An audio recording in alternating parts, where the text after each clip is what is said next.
Hello friends. सभी दोस्तों को नमस्कार। और मैं अमरेंद्र कुमार डेहरी रोहतास बिहार से आपके साथ आज कुछ ऐसे टॉपिक पे बात करने वाला हूँ जो कहीं ना कहीं आपके मन को जो है अस्थिर कर देता है। और उस टॉपिक पे बहुत जनरली बहुत लोग बात नहीं कर पाते हैं, जिसको हम लोग बोलते हैं इमोशनल हेल्थ, यानी भावनात्मक स्वास्थ्य। मानसिक और भावनात्मक स्वास्थ्य संतुलन की ओर एक कदम है, जिसको कैसे मैनेज किया जाता है उस पे हम लोग आज बात करेंगे और समझने का प्रयास करेंगे कि इमोशनल हेल्थ क्या होता है, कौन कौन से उपाय करके इमोशनल हेल्थ को आप ठीक कर सकते हैं और अपने जीवन को स्वस्थ रख सकते हैं। तो चलिए हम लोग बात करते हैं कि भावनात्मक स्वास्थ्य है क्या। चूँकि भावनाओं को पहचानना, अपनी भावनाओं को समझना और उन्हें स्वीकार करना, ये कहीं न कहीं इमोशनल हेल्थ का एक पार्ट है।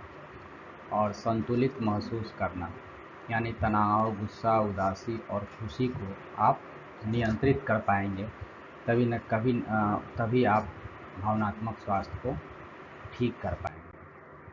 उसके बाद हम लोग समझने का प्रयास करते हैं कि भावनात्मक और मानसिक स्वास्थ्य में अंतर क्या है। तो मानसिक स्वास्थ्य जो है सोचने की क्षमता होती है, और भावनात्मक स्वास्थ्य जो है महसूस करने की क्षमता होती है। और मानसिक स्वास्थ्य जो मेंटल हेल्थ होता है, जिसको बोलते हैं निर्णय लेने की शक्ति। और इमोशनल हेल्थ जिसको बोलते हैं भावनाओं को व्यक्त करना।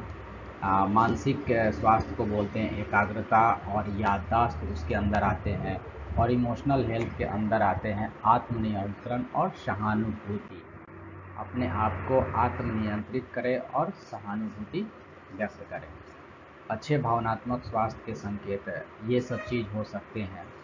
अच्छे भावनात्मक स्वास्थ्य के कई संकेत होते हैं जो एक व्यक्ति के आंतरिक संतुलन और कल्याण को दर्शाते हैं।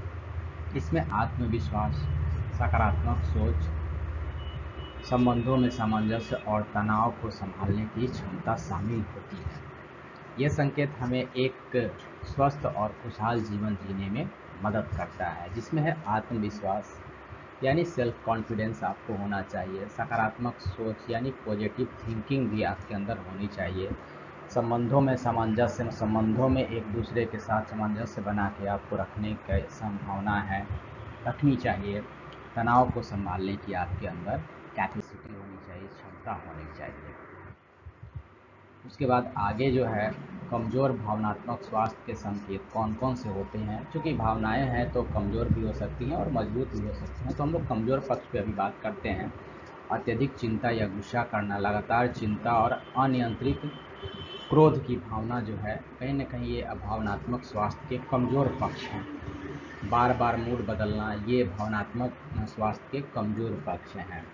अकेलापन और निराशा की जो भावना है, कहीं ना कहीं वो आपके कमज़ोर पक्ष हैं और आपको कहीं ना कहीं एक तरह से कमज़ोर करते हैं मानसिक स्वास्थ्य की तरफ। अकेलापन और निराशा ये बहुत हद तक आपको कंट्रोल करते हैं, ये आपके कमज़ोर पक्ष हैं इमोशनल हेल्थ के। आत्मविश्वास, आत्मसम्मान की कमी, चूँकि आपके अंदर जब इमोशनल हेल्थ जब आपके कमज़ोर होते हैं तो आपके अंदर कहीं ना कहीं आत्मसम्मान की कमी हो जाती है, और कहीं ना कहीं लोगों को ये लगता है कि आपके अंदर आत्मसम्मान नहीं है, और उस आत्मसम्मान पे आप खुद पे खुद संदेह करने लगते हैं। आगे है भावनात्मक स्वास्थ्य के लाभ भी होते हैं। अगर आपके इमोशनल हेल्थ अच्छे हैं तो कौन कौन से लाभ हो सकते हैं, उसको हम लोग समझने का एक बार प्रयास करते हैं। कि जीवन में आप संतुलन बना के रखते हैं, व्यक्तिगत और व्यावसायिक जीवन में सामंजस्य बना के रखते हैं। कार्य क्षमता में वृद्धि होती है जब आपके ये इमोशनल हेल्थ अच्छे होते हैं। तो उत्पादकता, प्रोडक्टिविटी और प्रदर्शन, यानी आपके प्रदर्शन करने की क्षमता में लगातार सुधार होती है। रिश्तों में भी सुधार होता है और बेहतर निर्णय लेने की शक्ति आपके अंदर आ जाती है। आगे हम लोग बात करते हैं कि भावनात्मक स्वास्थ्य को बनाए रखने के उपाय कौन कौन से हैं। तो नियमित आप ध्यान करें, योग करें, जिससे मन आपके शांत रहेंगे। योग करने से आपके बॉडी जो है हेल्दी और फिट रहेंगे। खुलकर बात करें, अपने अंदर किसी तरह के संकोच की भावना ना रखें, खुल के बात करें और उनसे अपनी अभिव्यक्ति व्यक्त करें। पर्याप्त नींद और पोषण लें, चूँकि कहा जाता है कि 7 से 8 घंटे की जो नींद होती है वो बेहतर क्वालिटी की होनी चाहिए, और पर्याप्त न्यूट्रिशन सप्लीमेंट लें जिससे आपका हेल्थ बेहतर रह सके। और अपने हॉबीज़ को अपनाएं, उनको छोड़ें ना। अगर आपको गाना गाना अच्छा लगता है तो ठीक है, और आपको किताबें पढ़नी अच्छी लगती हो तो वो भी ठीक है।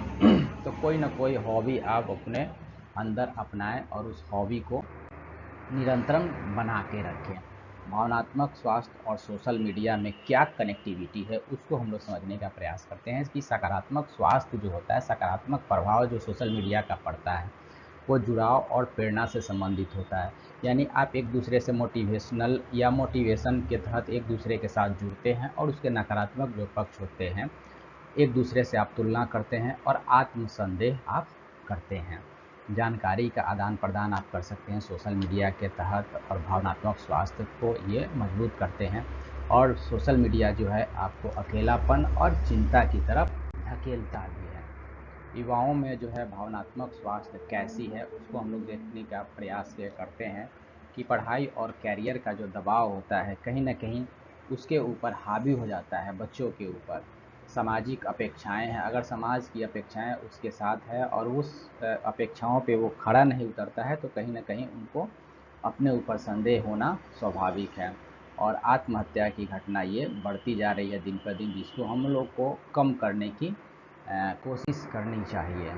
लास्ट में इसका निष्कर्ष क्या है कि प्राथमिकता दें, अपने भावनात्मक स्वास्थ्य को ऊपर रखें, सहायता ले, किसी से सहायता लेने में आप कभी भी संकोच ना करें, और बेहिचक उनको अपने बातों से परिचित कराएं। स्वस्थ जीवन एक पूर्ण और खुशहाल जीवन जिए। स्वस्थ मन यानी मानसिक संतुलन आप हमेशा बना के रखें। तो बहुत बहुत धन्यवाद आप लोगों का इस जूम प्लेटफॉर्म पे जुड़ने के लिए और इमोशनल हेल्थ को समझने के लिए।